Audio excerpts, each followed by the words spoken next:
ओम अपानाय स्वाहा। ओम व्यानाय स्वाहा। ओम उदानाय स्वाहा। ओम समानाय स्वाहा। ओम ब्रह्मणे नमः। मध्ये पाण्यं समर्पयामि। पुनर्नैवेद्यं निवेदयामि। ओम प्राणाय स्वाहा। ओम अपानाय स्वाहा। ओम व्यानाय स्वाहा। ओम उदानाय स्वाहा। ओम समानाय स्वाहा। ओम ब्रह्मणे नमः।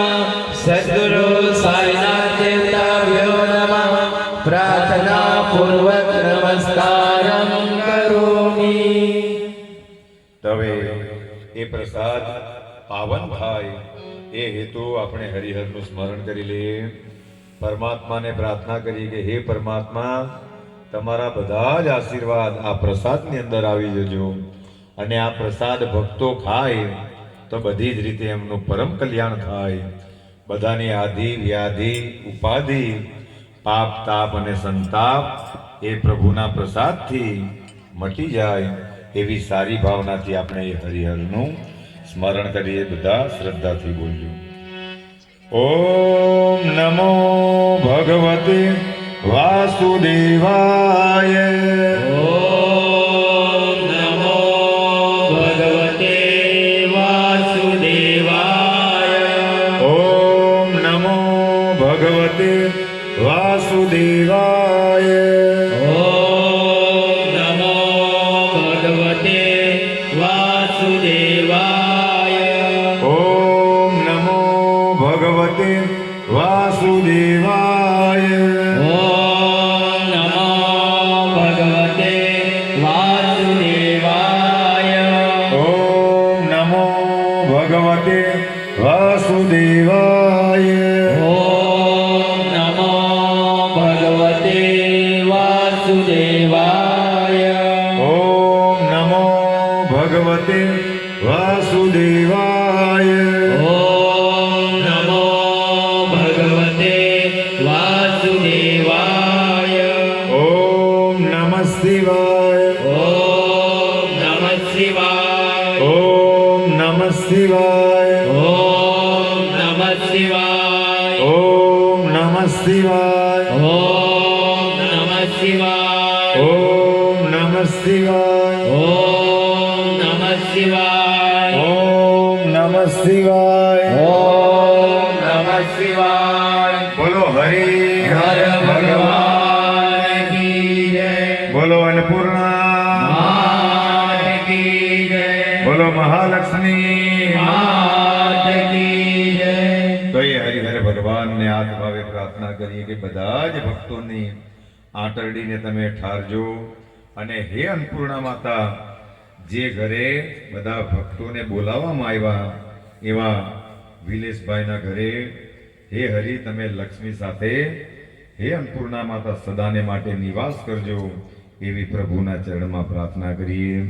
અને પ્રભુને ધરાવેલો પ્રસાદ આપણે બધા ભાવ અને શ્રદ્ધાથી શિરડીના સાંઈ બાબા એમ કહેતા કે ભૂખ્યા પેટે ભગવાનની ભક્તિ થઈ શકતી નથી। એ હેતુથી વિલેશભાઈની અને બધા ભક્તોની એવી ઈચ્છા હતી કે હરિના પાઠ પછી કરીએ પણ પહેલા આપણે પ્રભુને ધરાવેલો પ્રસાદ પહેલા ખાઈ લઈએ અને પછીથી બધાએ વિષ્ણુ સહસ્ત્રના પાઠ માટે બાબાના ચરણમાં બેસવાનું છે। પહેલા તો ગામની અંદર અમારા મોસાળની અંદર દર વર્ષે આવવાનું થાય અને એમ તો આ ગામતોના પ્રેમને વશ થઈને અહીંયા આવવાનું થાય અમારું પરમ સદભાગ્ય છે। અને પ્રેમના લીધે આ દુનિયાની અંદર માણસો પ્રેમને લીધે પ્રેમની હૂંફને લીધે બધા જીવનમાં સુખ શાંતિથી રહેતા હોય એટલે આ જિંદગીની અંદર પ્રેમ ભાવનું વિશેષ મહત્વ રહ્યું છે। નહીં તો દુનિયાની અંદર ગમે એટલા મોટા બંગલા બનાવવામાં આવે, ચાહે સોનાના પણ બંગલા કેમ નહીં બનાવવામાં આવે, પણ જેમ એ રસોઈ મીઠા વગરની જેમ ફીકી લાગે, એમ આ જીવનમાં પરિવારોની અંદર પ્રેમ નહીં હોય તો આપણું જીવન પણ બધું ફીકું લાગે. એટલે એમ તો આ દુનિયાની અંદર કોઈ પણ ભૂખા રહેતા નથી, કારણ કે ભગવાન કોઈને પણ ભૂખા સુવાડતા નથી. એટલે તેનો તો કોઈ પ્રશ્ન નથી. પણ આ સંસારની અંદર પ્રેમનું એક વિશેષ મહત્વ રહેલું છે. જ્યાં પ્રેમ છે ત્યાં માણસોને આવવાનું મન થાય, તો ભગવાનને તો જ્યાં પ્રેમ હોય ત્યાં દોડીને આવવાનું મન થાય. તો આ પ્રેમને વશ થઈને સદગુરુને પણ આજે આ દ્રશ્ય જોઈને એમ થયું કે બાબાની કેવી દિવ્ય કૃપા કે આટલા વિશાળ ભક્તો વચ્ચે આટલા લગ્નો છે, અને વિશેષમાં તો આજે અમારા પરિવારમાં પણ લગ્ન છે. તો પણ માણસો એકવાર નિશ્ચય કરી રાખે કે મારે આ કરવું છે તો અશક્ય કંઈ પણ નથી. કારણ કે હરિના નામની અંદર આપણે મહાપ્રસાદ લઈને વિષ્ણુ સહસ્ત્રના પાઠ કરવાના છે, કે જેનું મહત્વ વિશેષ છે. એમ કહેવાય કે વિષ્ણુ સહસ્ત્રના પાઠ માત્રથી પણ એને સાંભળી પણ લેવામાં આવે તો પણ માણસો જ્યારે સ્વધામમાં જાય ત્યારે એ વૈકુંઠ ધામના અધિકારી બની જાય. એટલું વિષ્ણુ સહસ્ત્રના પાઠનું મહત્વ છે. પણ આપણે બધા દરેક જગ્યાએ નાચ ગાનો કરીએ, કથાઓ પણ સાંભળીએ, પણ જ્યાં સુધી મૂળને જાણવામાં નહીં આવે ત્યાં સુધી ભગવાન પણ કૃપા કરતા નથી.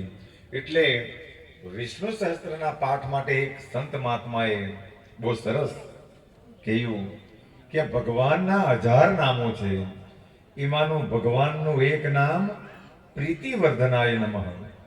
ઓમ શ્રી પ્રીતિવર્ધનાય નમઃ. કે આ સંસારની અંદર માણસોની ઈચ્છા નહીં હોવા છતાં માણસ કંઈક ને કંઈક કોઈક વાર ગલત કાર્યો કરી નાખે, એટલે આ સમાજ એને ફેંકી દે. સમાજ એને માનની દ્રષ્ટિઓ નહીં જોઈ, પણ એ ફેંકાઈ ગયેલો માણસ જ્યારે શ્રદ્ધાથી આ હરિના નામનો આશરો લે અને રોજ ને રોજ વિષ્ણુ સહસ્ત્રના પાઠ કરે તો એની પ્રચંડ શક્તિથી સ્વતઃ લોકો એમને પ્રેમ કરવા લાગે. લોકો ભલે ફેંકાઈ ગયેલો પણ હરિના નામનો આશરો એટલો પ્રબળ છે કે લોકોને એમને સ્વતઃ એમના પર પ્રેમ લાગવા માંડે. એટલું વિષ્ણુ સહસ્ત્રનું. અને ભગવાનના 1000 નામમાંથી એક નામ વંશવર્ધનાય નમઃ.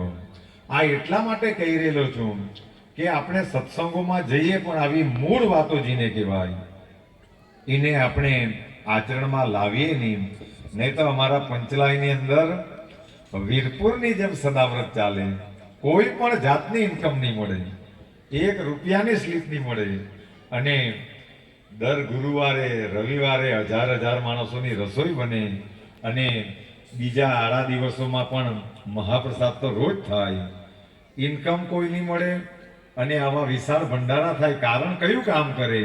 કારણ કે હરિનું નામ એટલું પ્રબળ છે કે ત્યાં સ્વતઃ વસ્તુઓ પ્રગટ થાય. અને આજે એની શરૂઆત છે. ગયા વર્ષે અમારા માતૃશ્રીના હસ્તે એમનો શુભારંભ થયેલો રામનવમી પર, અને આજે 10 મહિના પરિપૂર્ણ થયા. અને જલાબાપાના ધામમાં 1 નવેમ્બરથી 5 નવેમ્બર એ સાંઈ બાબાની કથા વીરપુર ધામમાં અમારા ભક્તો જોડે અમે કરી આવ્યા. તો ત્યાંના ટ્રસ્ટીઓએ અમને વીરબાઈ માતાને અને જલાબાપાને ટ્રસ્ટીઓએ આપ્યા અને એમ કહ્યું કે એમને રસોડામાં બેસાડજો, જ્યાં સુધી સૂરજને ચાંદ છે ત્યાં સુધી મહાપ્રસાદમાં, તો સંતોની કૃપા થાય.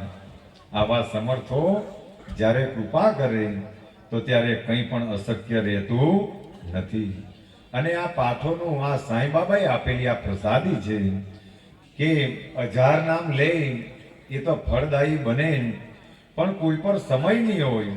કારણ કે હમણાં ઝડપી યુગ છે, કોઈ પર સમય નહીં મળે.